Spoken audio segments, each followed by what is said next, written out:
Hello, my name is Dan Salkowski, and welcome to my Assignment 1 Design Strategy presentation. The campaign sponsor is Swinburne University, who is looking for a campaign for their Swinburne Mental Health Week. The week's aim is to promote awareness of the importance of good mental health and to make sure that all the students are aware of the services that Swinburne provide. The main audience that this campaign wishes to target is Swinburne University students, both the in-person on-campus students and also those who study online. The key goals that this campaign wishes to achieve are to increase the awareness of mental health, promote Swinburne's mental health services, to encourage student engagement and participation, and to reduce the stigma around seeking help. Using mind maps, I explored words associated with general mental health and also students and mental health. From these mind maps, a few insights were found. The first is that mental health is holistic. It's not just emotional damage that can create mental health issues, but also issues with sleep, diet, and social interactions. Another important insight is that pressure is multi-layered and cumulative. Pressures can seem to stack when you have things like deadlines, exams, and grades to worry about, but also family issues and relationships that aren't quite helping. Based on these insights, a few campaign proposals were generated. The first is a mindful mural where students can collaboratively generate artworks or post positive messages or personal reflections to help people get through hard times.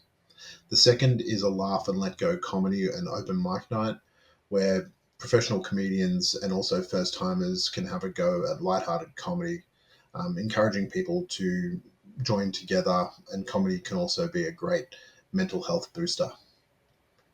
The third is a digital detox challenge where people are encouraged to spend time away from technology, including their mobile phones and laptops. On campus, it could be a phone-free zone where students are able to just relax and maybe play some games and talk to each other. And for online students, it could be an encouragement to steer clear of technology for an hour a day and to take some time to reflect on their mental health.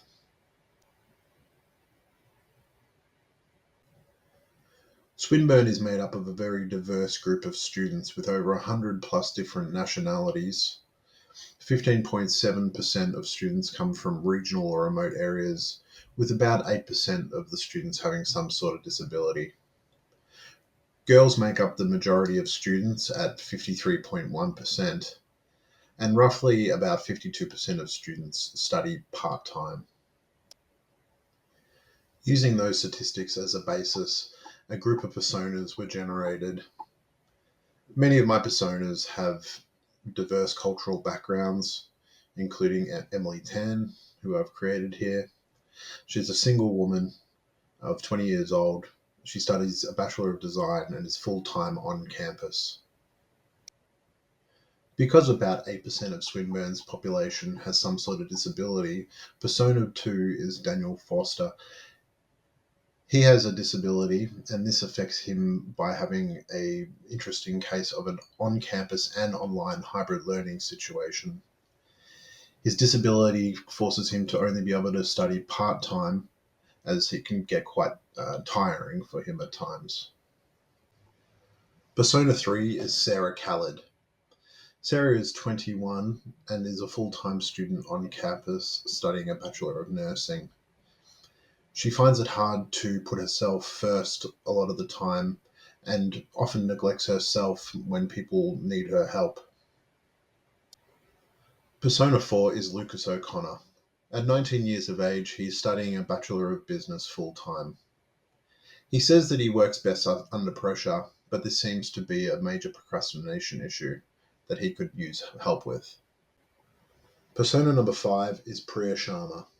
She is studying full-time online because she lives in regional Victoria in a town called Ballarat.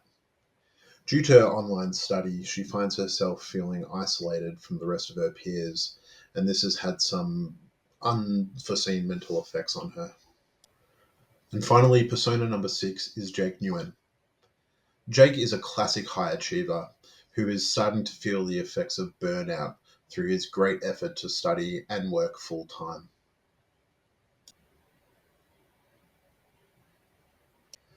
Next, I looked at competitors within the mental health sector and their campaigns. Headspace is an Australian non-profit which focuses on young people aged 12 to 25.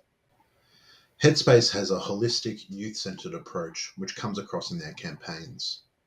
The campaigns include everything from Minds Need Training 2 to Nip It in the Bud to Take a Step. All of these campaigns focus on issues that affect young people, but each campaign is focused specifically at a group within the 12 to 25 range. RMIT University has its Wellbeing Week, which is an annual event that focuses on giving students more information about the services that RMIT provides.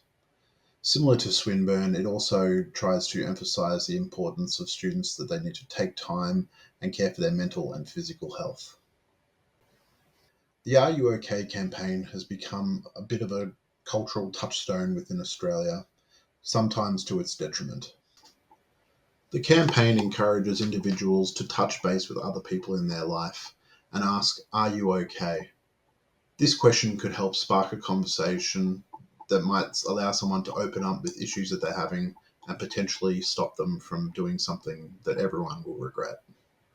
Deakin University takes a whole month for their campaign, Mental Health Month, in October.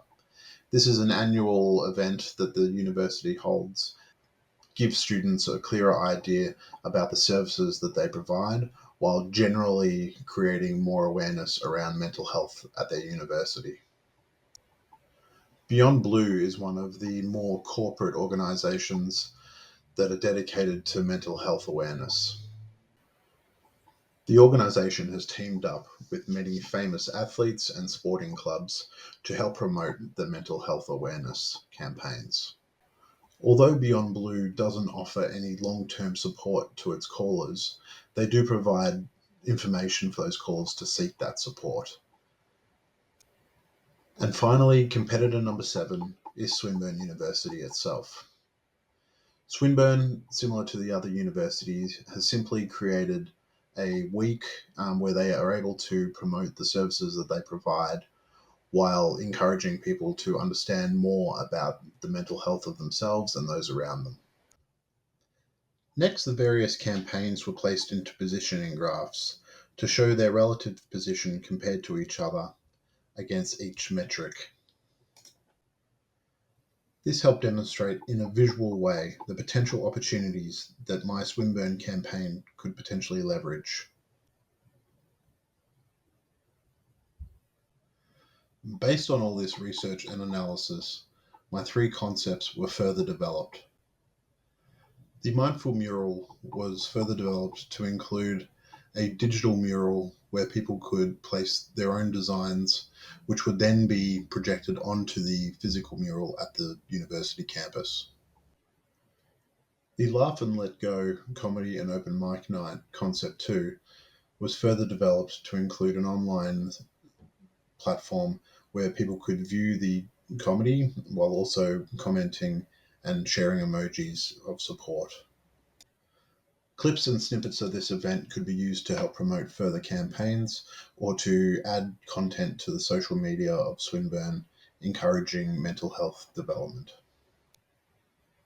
And finally, the tech-free zone was developed further to include the ability for students to interact in various activities, while online viewers could take time out of their own day to go tech-free and be more cognizant of their own mental health.